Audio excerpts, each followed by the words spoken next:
as Ed just said. My name's Tom Buscaglia. I have a question. How many of you guys know who I am and are familiar with what I do? Good, then I won't go into any of that. Now, who are you guys? How many of you are running your own studios?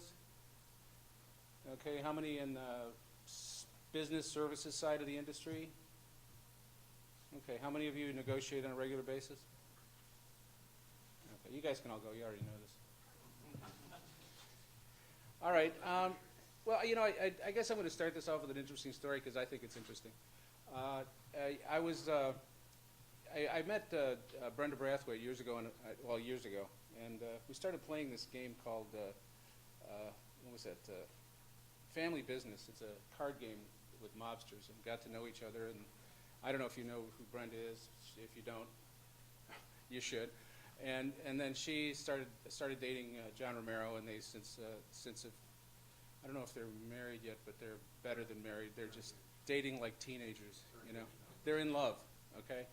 And as part of that, and their first thing they did was they both left their jobs and started a company called Loot Drop down in the Bay Area. And Loot Drop is, as Brenda put it, bringing real game design to the social games. And she did a rant at GDC year before last about basically get out of the way, we're taking our games back, addressed to people like Zynga. And they're doing a good job of that. Anyway, they hired me to handle some of their stuff, and we had several contracts up in the air at once. And as happens with these, neat thing about social games, if anybody's worked in this area, is, and these guys, they work so fast. I mean, you know, you do contracts, negotiate a contract with a big publisher or something like that, and they go on for weeks or months, or your old guys, and it goes to legal, you get it back 3 weeks later, you can't even remember what the hell it was about because you've got 3 other things happening. These guys, they roll these deals out in 4 days, 5 days, and they're big deals. It's not that they're not big deals, it's just that they work 24 hours a day. So we were doing, I don't remember, I couldn't tell you anyway, we're working on this contract, and it gets to the point where there's just a bunch of stuff. So we end up setting up this conference call. We've got 5 people from their side and 3 of us on the other side. Of course, we got an IM going, so we're cross-talking. And we go through this. It takes a long time because these big companies are used to bullying people, but they really wanted to work with John and Brenda because of the success of their Ravenwood game. So it was kind of nice to see, to be working for somebody who has got a lot of leverage in a deal, and also who had a lot of confidence and support for me being aggressive, which I tend to be. And so, so like I said something in the middle of it, and I'm getting these little smiley faces and yays popping up on my Skype chat. So we finished this off, and we got it all done, including things that they just couldn't understand we weren't going to give them after 4 or 5 times. Got to the point where it was actually, I'm sorry, but we've already said no 5 times. Can we please move on? Or is there something about no you guys just aren't getting? And they finally did move on, and we got that point. And at the end of it, we were doing a post-mortem with John and Brenda, and Brenda's piped up, and she said, "This is your game, isn't it?" And I never thought about it that way. But it really is. You know, negotiating is my game. And so if I can help you guys understand that better, and it's not a bad thing to think of it as a game. So it does have, and like any game, it has rules, it has tactics, it has strategies. It's probably got some Easter eggs. But I guess it all starts now with you have something and you've got somebody else that you have to work with. And I think the first thing to do is try to evaluate the party on the other side of it. Now, normally as developers, we're looking for somebody who can help us either bring our game to market or facilitate getting more users or something like this. So basically, we want to work with somebody who's really good at exploiting, right? Because that's what we're hiring them to do, is to exploit our game.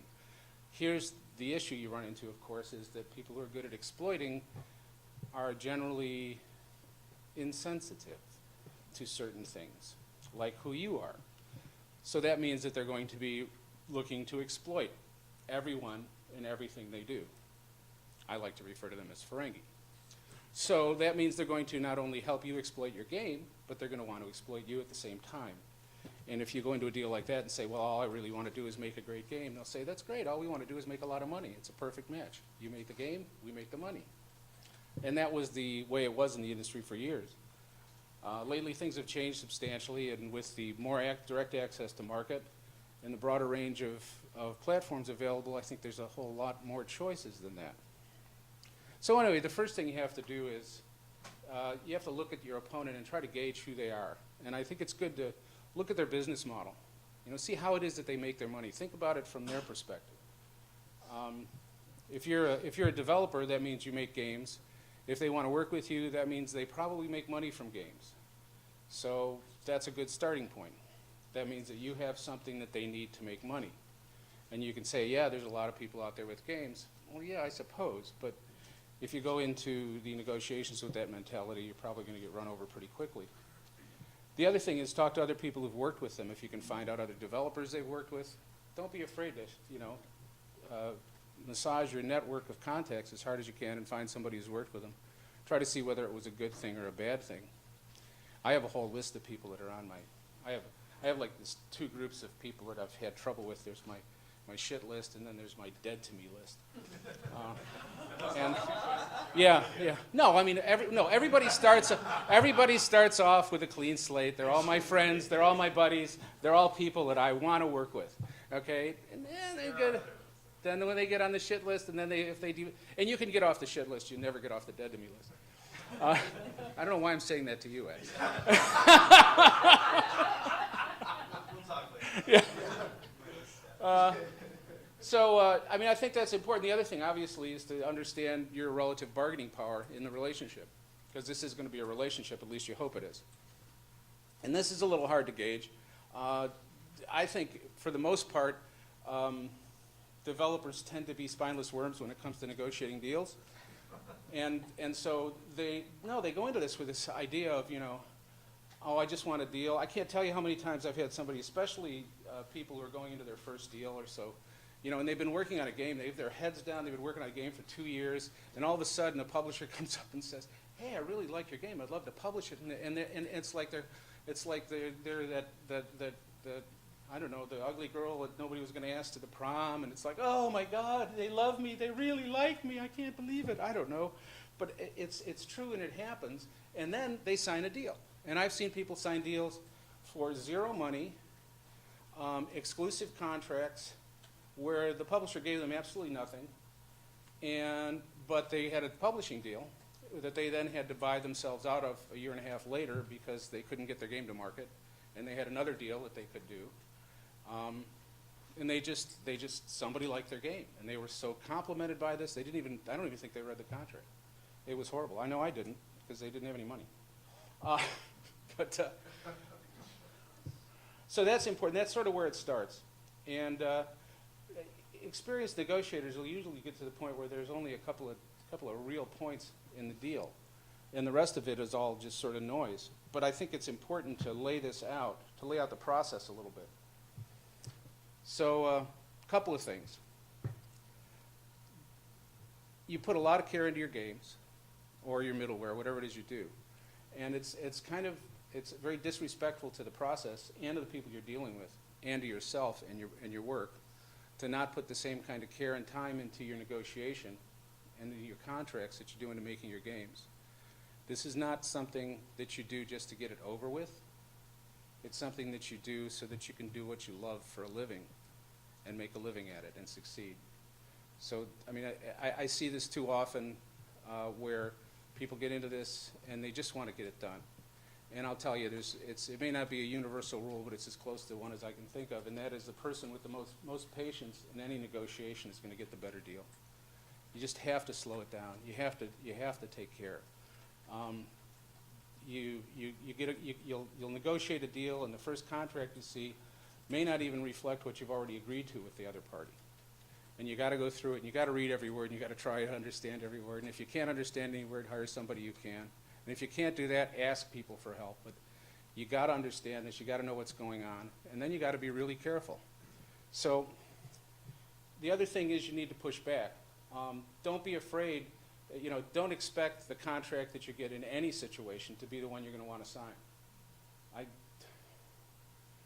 I used to be able to say that the Valve contract is the only one that I don't mess with, but I just got one of their contracts, and they've gone through several iterations, and they put some stuff in there, and I actually had to send it back. Fortunately, I know those guys well enough that I sent it back to their head of biz dev, and he incorporated all my changes into their standard contract because he thought that they were just what I thought, which is kind of dickish. Which was actually, he said he'd never gotten an email with a contract attached that said dickishness on it as the subject line. But it's true, and what had happened is they just, it had gotten out of his hands, gone to a couple other people, they put some stuff in to try to protect Valve, but Valve doesn't need protecting, and they understand that generally. What was one of them was just ridiculous. They had a maximum, what was it? And there's an audit provision in the contract that lets the developer come in and audit their records to see whether they're being paid correctly, whether the developer's being paid correctly. Of course, if anybody's dealt with Valve, if they're off a penny, I'd be shocked. And all these provisions have this thing where if the audit shows more than 5 or 10% underpayment, then the publisher has to pay the cost of the audit, which is sort of in all fairness. If they're screwing you, you shouldn't have to pay to find out. They had put a cap on, they said if the error was more than $10,000, they would have to pay it. And I said, why did you put that in there? And I said, this really makes you guys look bad. And I said, I know the way you run your business. You're never ever going to be that far off. As a matter of fact, you're never going to have to pay anything. So why not just say 5% and look like a friggin' hero as opposed to saying 10% or $10,000? And Jason Holman, the head of business over there, looked at me and says, yeah, you're right, that's really stupid. It does make us look bad. I'm changing that in all our form contracts. Now this is clearly the exception, but so even Valve will have things in their contract that I need to read, and that means that everybody else certainly does, because I don't think there's anybody fair to deal with. So let's talk a little bit about the process and just some. So I don't have a lot of time here, and I'm sure I'd like to get some questions and answers, but I got a list of things that I want to tell you guys, or at least mention. So the first thing is, in the process, don't let them junior you. Now, junioring is actually it's a friend of mine in the ballroom dance business used to use the term all the time. Junioring is when somebody does this, and let me explain to you how this works. And this is when you feel this sort of moss growing on your head because you're so green, and that it's obviously showing. So don't buy into it. Don't let them explain how this is going to work. If you don't know, act like you know. And if anybody pulls out well, this is just the standard in the industry, I want you to remember this. Think of the fire alarm in your grammar school, that big clanging bell. Because when somebody says this is a standard, that means that they don't have a logical justification for it, and they're trying to trick you into agreeing to something that you probably shouldn't. I know a lot of people when they go into these, and I hear it, I'll admit to even doing it sometimes when I'm discussing with my clients what we're going to do in terms of pushing on different parts of a contract. And we'll start trying to anticipate what the other side's going to do in response to an issue that we have. And don't do that, because basically what you're doing is you're preemptively negotiating against your own best interests. For the most part, all of these deals are going to be with people who are way bigger, way more sophisticated than you are, and do way more contracts in a month than you do in 10 years. So the last thing you need to do is worrying about them being able to protect their own interests, because they're not worrying about that with you. So ask for what you want, because if you don't ask for it, you're never going to get it. And this is even, ask for silly stuff. It's okay. Sometimes, it's real common tactic to put a couple things in a contract that you really know they can't possibly agree to.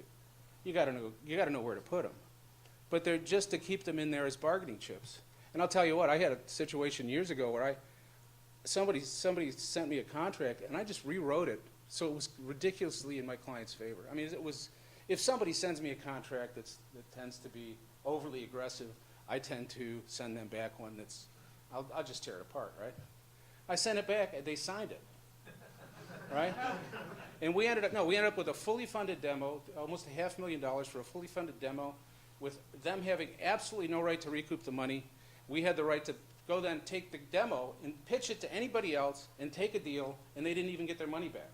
It was just, how stupid is this? Is like, But I was kind of kidding when I sent it out, and then they said, okay, fine, and they signed it. And I thought, well, that was refreshing. One for the home team. So don't be afraid to ask for that, and don't be afraid to push. And don't be afraid to ask for a justification for terms that you think are unfair in a contract, even after you've challenged them. You challenge it, they come back, no, this has to be in there, you got to ask why. Also, when you want something in a contract, you should have a justification for why you want it in there. That'll help go a long way, and it'll also show them that you're thinking and that you're conscious of what you're doing, and that you have a justification for asking them to change the terms. The other thing is, and I think I may have mentioned this, but I think it bears repeating, is a lot of times you'll get into verbal discussions with somebody who's in business development, and you work out the terms of the deal, and then you ask them to send you the contract, then they send you the contract. You really have to make sure that the contract they send you is actually the deal that you've been discussing.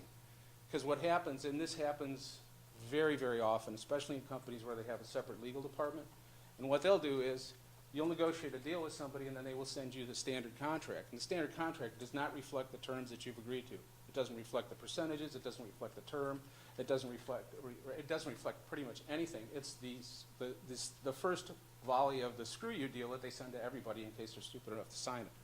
So aside from having your company's name on it, that may be the only thing that reflects what you've been talking about. And this may be just because the biz dev guy you've been talking to did not properly communicate what the deal was to the legal department, or the legal department doesn't care. They always send out their first contract and they leave it to you to write the deal.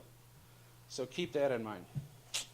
The other thing, and this is in closing so we can get a couple minutes of Q&A in, and that is to remember that the signing of a contract is the start of the contractual relationship. It's not the end of it. Okay, contracts go on from when you sign them until they're done. That means the negotiation is always active. It's always live. If there's a chance to upsell the deal, upsell the deal. If the thing is going sideways on you, make sure you call it out, ask for a contract revision. If the other side starts asking for stuff, my God, would they ever do that you never agreed to, make them pay for it. If they cause a delay in the progress of the project and you're on a short leash, make sure you get a modification to the time, and understand that when it takes you longer to make the game, it costs you longer to make the game. It costs more, and they should be paying for that as well. So that's about it, except for Q&A. Anybody? You first. You made the statement a while back that you put a lot of silly crap into the contract that they signed. You didn't expect that to happen. Why did you do that? Why did they? There's value there. A lack of care on their part, perhaps, or maybe they were stupid.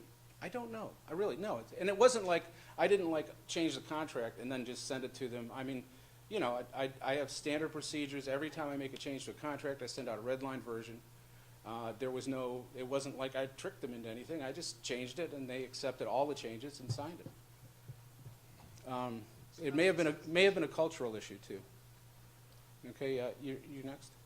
What sticking points have you found would blow up a deal? Which deal?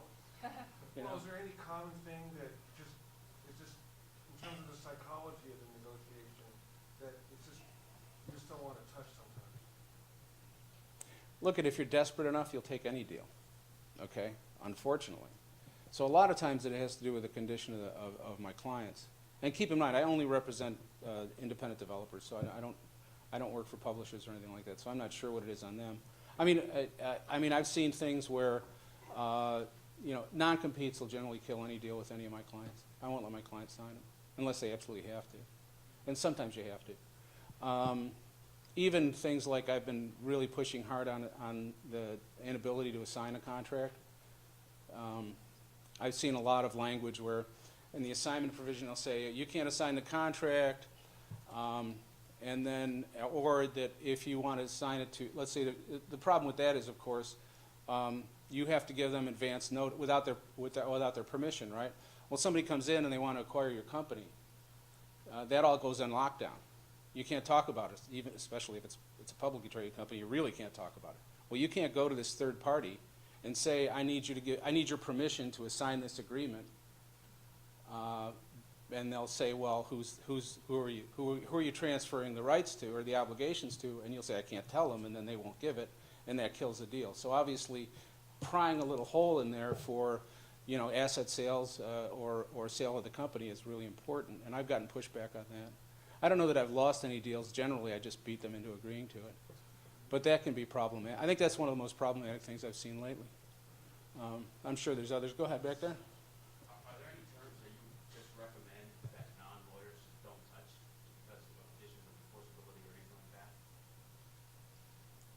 Yeah, I can't recommend that anybody do a contract without a lawyer, to be honest.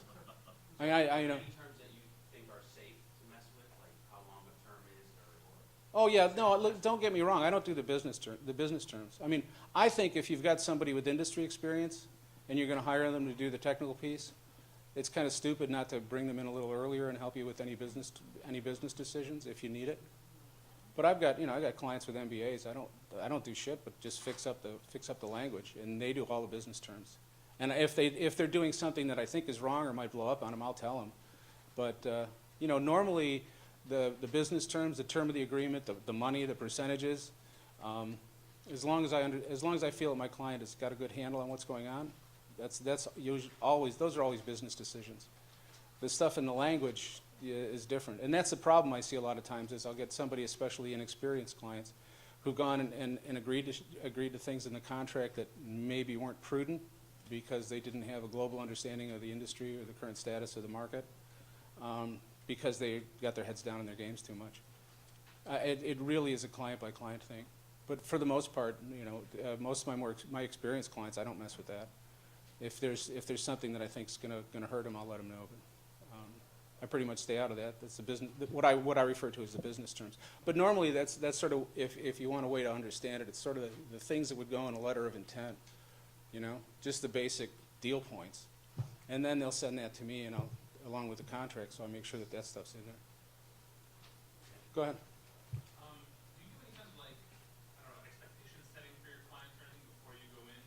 Can you rank the things that you want in this contract that you absolutely won't budge on all the way down to, hey, we want a coffee maker with this coffee and kind of stuff, so that you know what you can negotiate on, or do you keep it kind of fluid throughout the negotiating? It's pretty. I mean, usually by the time we get to that point, I've got a pretty clear understanding. I mean, I have a procedure I use with my clients, and it varies from client to client depending on their expertise and how long I've been working with them. Okay, so you do kind of do some sort of expectation. Well, you know, I mean, if you want to know my process, basically what I'll do is I'll talk to somebody beforehand, see what they're doing, see where they are in the process. If they're early, I'll ask them, you know, suggest they may want to keep me in the loop early, even if they BCC me with the emails and ask me for input while they're talking about stuff, you know, the preliminary issues, and also let them know that they, you know, that try not to get locked into anything early, right? And then when a written agreement comes across, what I try to do is I try to go over it with them, like usually on Skype or something, especially if I haven't worked with them before. If I feel that they haven't done enough of these to be able to read a contract, you know, do the first review, and point out issues that I think may be problematic before I start tearing it up. And usually the stuff will come out in that process, or because of, I mean, I got kind of a weird practice, you know. My clients are my best friends, you know, and so, you know, and I love what they do, so it's kind of, it's a little magical world that I live in. No, it's true, and you know, and it's variable from person to person, but I think that's basically the way the process works. Yeah. Did you have something? No? Okay. Yeah. Do you have any advice for when you're in what you think is an early stage meeting and it suddenly starts morphing into a negotiation to keep the meeting on the rails and protect yourself? Slow it down. Slow it down. You want the deal. You always want the deal. You always want the deal. It doesn't mean you're going to sign a damn thing. And if you can't say no, you can't negotiate. And I've had guys, I mean, I've had clients who were desperate, and they've brought deals to me, and I've just said, you can't sign it. You know, nobody's this desperate, because there are some pretty unscrupulous, bottom-feeding motherfuckers out there. Pardon me, but I think, is that my first F-bomb? See, I saved it till the end, but it's true, and I feel that strongly about it. And so, you know, you got to make sure that you're not getting into something that's going to strangle you. And there are people who will do that. Ask me. I've got a dead to me list. Anything else? Yeah, We've gotten a few contracts where with, for a publisher funding a project where the publisher says if we cancel this due to breach on the developer's part, then you will either repay milestone payments or you'll have to reimburse our expenses as a publisher. We have never agreed to that, but it seems unacceptable for anyone, but do you see it? Is it common? Do people agree to that? no. Here's the only time you agree to it. If you got a new studio, it's your first deal, and you have no brand value. Because then it's just new company time, you know. I mean, because all they're going to do is it's just going to put you under. Normally, if you're working on a publisher-funded deal, you're probably not making any money until after the game's completely done. You're covering your overhead. The profit's all been pushed off to the last couple of milestones after delivery. Certification, you don't need the money then, right? Post-certification, post-release payments, that's perfect. You know, you're never going to see the back end 90% of the time. If it's a license deal, there's no back end. So, you know, you're going to have to give them back your money. That's the bet they make. If they're not willing to make that bet, they're in a different business. I don't blame them for asking. I had that in something like last week. What is it? Little teeny deal, $50K deal. They want a clawback. No clawbacks. It's a different business. I don't know what business that is. That's crazy town. Good of you to not ever agree to that. Thank you all.